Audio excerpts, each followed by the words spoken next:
C'est le printemps à l'Université d'Avignon et des Pays de Vaucluse. Allez, bonjour à tous et à toutes et bienvenue en direct du Bouillon de Culture ce soir sur les ondes de Radio Campus Avignon. Il est 18h et on est de retour une deuxième fois dans la journée pendant ce printemps de l'université. Et avant de commencer l'émission, je voulais présenter mon collaborateur Romain Borelli, de retour encore une fois pour une co-animation avec moi. Romain, bonsoir. Bonsoir Hugo, bonsoir à vous trois, bonsoir au public et bonsoir à nos auditeurs et nos auditrices qui nous écoutent sur les ondes de Radio Campus Avignon. Je te laisse présenter nos invités. Voilà, nos trois invités qui sont ici réunis. On va peut-être très rapidement présenter le concept. Ils sont ici réunis pour l'émission Bon anniversaire Pablo. Peut-être que vous ne le savez pas encore, mais certaines hypothèses, certaines thèses pensent que Pablo Picasso lui-même aurait vécu un certain temps dans ce qui est aujourd'hui le Bouillon de Culture. Pour en parler ce soir avec nous, j'ai l'honneur de recevoir Christine Deloffre de l'association Picabrac. Bonsoir. Bonsoir et merci pour cette initiative, excellente initiative de Radio Campus. Merci également au Tubaïdé pour ce printemps de l'Université d'Avignon. À côté de vous, il y a Frédéric Chailleul, excusez-moi, pour l'association Abec et Griff. Bonsoir. Oui, bonsoir et bienvenue pour cette initiative. Bienvenue à vous aussi. Et enfin, on reçoit Sylvestre Clapp des Archives d'Avignon. Oui, bonsoir. Avant de commencer l'émission, avant de partir sur ce que sont vos associations, sur ce que sont vos structures, sur ce que vous y faites, on a un envoyé spécial qui est pas très loin d'ailleurs. Il est juste derrière la baie vitrée là.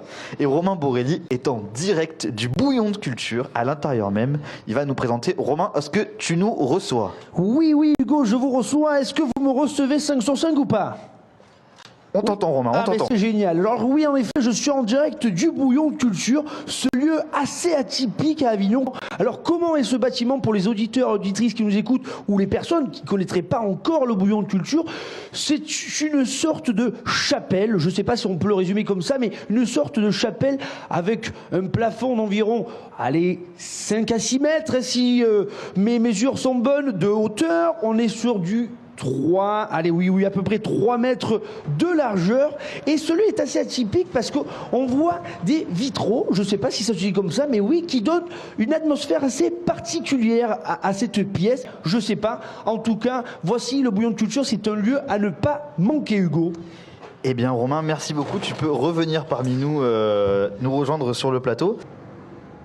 On va commencer peut-être à se poser des questions sur l'association Picabrac parce que je vous sentais très bien parti tout à l'heure. Et puis ça y est, c'est le moment. C'est le moment d'en parler. Donc une association qui est située à Sorgues, vous l'avez dit. Oui, c'est une association donc qui est située à Sorgues. À Sorgues parce que donc à l'été 1912, Braque et Picasso ont vécu un été formidable. Donc c'était déjà des amis, ils se connaissaient depuis 1907.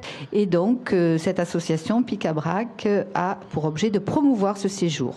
Juste à côté de vous, on a Frédéric Chailleul qui est de l'association Abec et Griff. C'est une association qui essaye de défendre et de faire connaître le patrimoine d'Avignon. Et puis en tirant sur les fils, je me suis aperçu que Picasso avait vécu à partir de juin 1914 à Avignon et qu'on avait une adresse, 14 rue Saint-Bernard. Bon, on n'est absolument pas sûr que ce soit ici, mais enfin c'est dans le secteur. Donc je me suis intéressé à ce lieu et j'ai l'intention, si on arrive à trouver un endroit précis, à y apposer une plaque pour que le souvenir en soit perpétué. On va terminer cette petite présentation de vos structures par Sylvestre Clapp qui représente lui les archives d'Avignon. Encore une fois, là, on va prendre un point de vue mais qu'est-ce que c'est les archives, comment ça fonctionne et surtout est-ce que ces deux personnes peuvent faire appel aux archives? Les archives municipales, c'est par nature un service ouvert à tous. Les documents sont librement communicables dans la mesure où ils ne portent pas atteinte évidemment au secret de la vie privée. Dans le cas qui nous intéresse pour Picasso, c'est à travers des sources que l'on n'imagine pas. C'est surtout à travers des documents fonciers, des documents parcellaires, des problèmes de sol pour savoir et essayer d'expliquer où se trouvait telle maison à quel moment, qui y habitait.